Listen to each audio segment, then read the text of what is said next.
Noah, thank you so much for taking this time to talk to me about the rising complexity that a lot of hospitals are experiencing in healthcare. Got some questions prepared, but of course, let's go off the cuff a little bit and have some fun. Perfect. Sounds great, Angela. So the first thing that I wanted to ask you about is you've said that the last few years have looked like a recovery period for hospitals on the surface. Volumes have stabilized, labor pressures have improved a little bit, margins have even started coming back, but underneath, you're seeing something a little bit more structural happening. Can you walk us through that? Sure. Yeah, happy to. So, I think there was this feeling that, post COVID and all the disruption that happened there, hospital operating margins were sort of ticking up Hmm. and situation was sort of settling down. But then you look at a mix of all the events of the last 18 months, Yeah. where you see real policy changes, all these folks now who were covered on Medicaid no longer being covered on Medicaid, shifts in patient demographics. So the patients are older now, they need more acute care, and that's been more problematic. And you're also seeing, the same sort of structural issues that we thought we might be making progress on persist. So labor costs, for example, as a percentage of a hospital's operating budget, haven't actually reduced to the level we sort of thought they would. And so, despite operating margins kind of ticking up in 2025, actually in early 2026, they actually went negative Oh, again. wow. And so, drug costs spiked nearly 10% year over year. So there's still kind of what I would call just headwinds really facing our industry still, despite all the progress that's been made in the last couple of years. Yeah, it's interesting because when you read the headlines, it's it's a bit of a mixed signal. We were recently chatting with a client though, and when I asked him, "What's the number one thing that keeps you up at night?" he said, "Labor shortages," Yeah. which actually took me by surprise. So everything you're saying, right on point. Um, I want to push you on it a little bit though. So every year, healthcare gets labeled as being in the middle of some structural shift. But why does this one feel a little bit different? Yeah, I think these are kind of one-way trends. Mhm. They don't reverse. They're not cyclical. Aging, the demographic changes in our country are not going to change. Yeah. The reduction in coverage for Medicaid, at least in the next couple years, is probably not going to change. And then you also have policy changes that are playing out over several years, like Medicare Advantage is a great example, where now I think it's over half of folks on Medicare are on a Medicare Advantage plan. And so for a hospital who's used to more traditional Medicare, more predictable payers, more predictable reimbursement schedules, now Medicare Advantage, it's almost like each one of those Advantage plans is like its own commercial plan. And so there's a whole new set of pre-authorization and rules that folks have to get accustomed to. So what you're seeing is really major changes here that are kind of heading in one direction as the industry continues to kind of fragment. Yeah. Yeah. Um, Now, as we kind of look at this from a macro level, we've also talked recently about how complexity is increasing, and you kind of alluded to it just now. But also, it's just getting more challenging for organizations to manage it.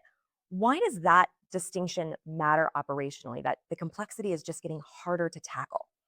I think, we're seeing in our client base at Revecore hospitals in the same geography Mm, with the same payer mix, same patient mix, having wildly different financial outcomes. wow. And so, what that speaks to is the sophistication of the revenue cycle operation and the adaptability of some revenue cycle organizations versus others, and how important it is to build an organization that can handle the rising complexity in the industry, all the structural changes we've been talking about, and allowing a health system to stay nimble and stay across all the changes in policy and process that are coming every month.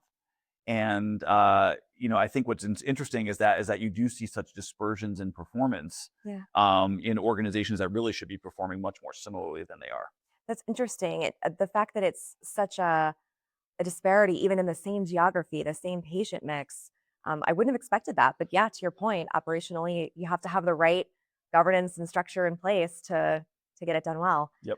Um, Aging, you talked Yes. a little bit about this earlier, is one of the most talked about trends right now in healthcare finance. Um, Sometimes it feels like it's getting treated a little bit like background noise. Mhm. How have you seen it actually show up in the revenue cycle today? Yeah, it's Showing up in a few different ways, Mhm. but the most prominent is older people get sicker. Yeah. So the acuity of these stays, the intensity of the procedures that folks are undergoing, the size of the overall dollar exposure that health systems have, and then of course, most of these folks are going to be covered by Medicare. So then you have a shift in payer mix as well, more government payer exposure, and as I mentioned, Medicare Advantage being a part of that change is going to really shift the complexity required to navigate, folks having a variety of different Medicare options as opposed to just a single one. The other piece is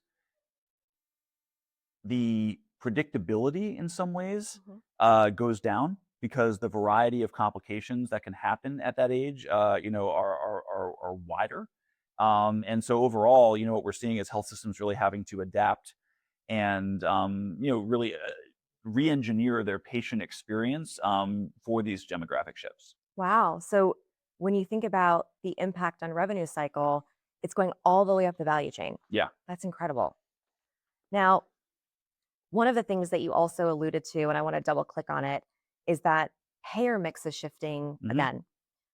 There's more uninsured volume, more self-serve, self-pay, more government reimbursement exposure. What's the operational consequence that you've seen clients underestimate the most? So I think at some sense you have to revalue your entire AR. Yeah.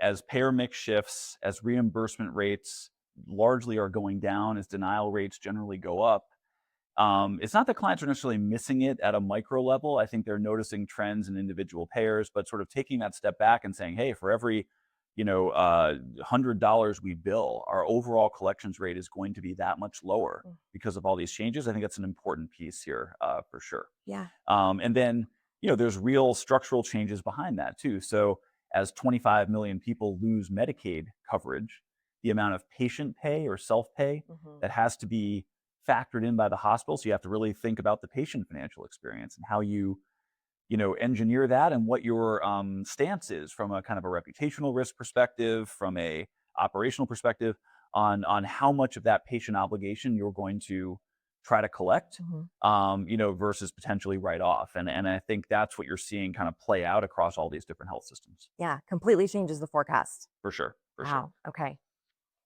Now we've talked about demographics, the uninsured volume, payer mix shifting. Together, they really compound. Where does that start showing up? We talked about the balance sheet, but then operationally, where does that show up in the entire experience that these hospitals are delivering? It shows up in a number of places. I mean, simply if you look at the cost line, the labor costs and Mhm. the P&L, as we talked about, hospitals spent $18 billion in 2025 collecting dollars, just overturning claims that were already denied. Wow. So that's a huge expense. Yeah. And so when you look at denial related complexity and rework, that how many times these claims are touched by the hospital, by the larger ecosystem of vendors, it's pretty staggering. And then you have self-pay collectability is another drag that's kind of running in parallel. And if you think it's hard to collect from, a couple dozen payers, you think about how hard it is to collect from 100,000 patients Yeah. and what's required, there. And then when you look at denials and underpayments and timely filing issues and some of these other more complex kind of areas, that can be a drag of up to 3 or 4% of your revenue. And when your operating margins are only 1 or 2%, Yeah. that's a huge impact. It can be literally the difference between being profitable and not being profitable. Amazing. And it's no surprise then that you're seeing a lot of hospital systems start to signal that they're at risk of bankruptcy because it's a tough environment to be in. And it's also no wonder that a lot of our clients say labor shortage is the biggest concern because it's not just complexity, it's the sheer volume of it. Yeah, absolutely. And Wow. and what's kind of crazy is when you look at the rapidly consolidating health system market, right? Hospital M&A is a huge trend. Mhm. I think it's over 40% of the M&A transactions in the last year or two were with one of the M&A partners being distressed in Mm. some way. Yeah. So we're seeing, the natural reaction to these kind of stressors in the environment is for consolidation to happen. And that trend, I think, is just going to continue. Okay. Now I'm going to ask maybe more of a controversial question. You wrote an article recently that the revenue cycle is becoming a critical financial infrastructure for hospitals. That's a pretty big statement to make. What does that mean? Can you kind of walk me through that a little bit more? Yeah, it's people always think of revenue cycle as this kind of back office Yeah. function. And it has never been more important to think about revenue cycle as a front office function for hospitals. Hmm. Really, the tip of the spear. It's where policy becomes cash. And it's the first detection area for payer behavior changes and reimbursement trends and identifying those trends that are going to affect the hospital's finances, 3, 6, 12 months down the road. And so I think that mindset shift, and we see it across our client base at Revecore, is that some health systems are really investing in this area, the Hmm. quality of leadership they're bringing in, the systems they're implementing, who they partner with. Hmm. It's all about treating it as that first class citizen among the functions of the hospital, as opposed to this sort of cleanup function that exists behind all the other, of course, extremely important, patient care functions that are in the hospital, and obviously its main purpose. But this is where we think elevating that revenue cycle function and investing in the leadership, investing in process, investing in systems is so important. I love that. I love the turning it into a first class citizen because revenue cycle is where policy becomes cash. That's huge. I think that's what a lot of people need to start taking away. Yeah, and I think it's also very dynamic. Hmm. And most of these organizations, understandably, are on an annual planning cycle. They're big, they're complex. There's a lot of moving parts, but actually, the changes in policy can play out during the course of a year. Changes in payer behavior and denial trends and patterns can play out during the course of a year. So, the traditional kind of mode of, oh well, we set the budget in September for the upcoming year, and Yeah. nothing really will alter it all that much, I think is starting to go out the window. And I think organizations are going to have to be very dynamic in both the revenue cycle operation and then the interplay between that and the FP&A and financial planning functions, because you could see a course correction, mid-year at any time. Yeah. Makes sense. Now, the organizations navigating this environment well seem to have recognized these shifts early and already adjusted a lot of the ones that you referenced. What do you think separates those organizations, the ones that are really riding this wave successfully, from ones that are still treating revenue cycle like a back office function? Yeah, I think the leading organizations in revenue cycle are treating it as both a recovery function, but Mhm. also as a detection function. Okay. And they view it as a source of intelligence and a source of process improvement for the entire patient experience, and frankly internal revenue cycle experience up the chain. And so I would say that is one big differentiator we've seen. I think another one is around the investment in new tools and technology. So it's no secret AI is transforming healthcare. I think Yeah. we've seen it most in our customer base with ambient scribing Okay. technology, which is deployed now, I think, in well over 50% of hospitals, is starting to show real, ROI, real benefits, actually even revenue cycle benefits, because when you transcribe a visit with a doctor more accurately, you're generally inclined to bill more accurately for the Mm, services that were great actually point. provided. But we're now seeing that AI investment start to move into other areas as well. So billing and coding is a big one. And then of course in the back end of revenue cycle, how do we automate some of these processes that have historically been very, very manual? And I would say this investment and leaning into technology, leaning into new processes is going to be, besides detection, another differentiator for health systems. Okay. Amazing. I love that. A lot to look forward to. Now, Noah, before we wrap up, I want to just ask one more thing. If you were going to advise a healthcare system or a hospital C-suite leader today, what would they take back to their team? What would you suggest they take as like the number one next step or advice that you would give them? Yeah, it's funny. There's almost like a sports analogy here. I hate to drag it in, but there's this idea of focus on what you can control. Hmm. And what you can control as a leader of a revenue cycle operation. You can't control aging, right? The Sure. population demographics are out of your control. You can't control policy. You can Hmm. lobby, you can influence, but Yeah. obviously there are larger forces there at work. And so what you can control is the resilience you build into your financial operations as Mm. an organization.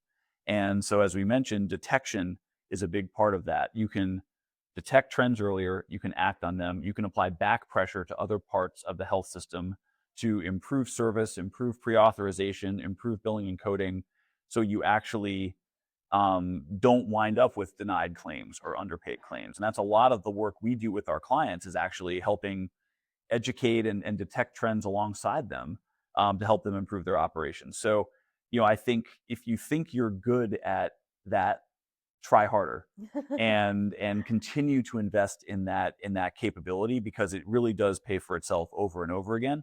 But if you don't, you'll always be reacting 6 or 12 months too late, and the result will be depressed, performance across the revenue cycle. Absolutely. Well, thank you so much for taking this time to answer these questions. I certainly learned a lot, and I look forward to doing it again. All right, thank you, Angela. Appreciate it.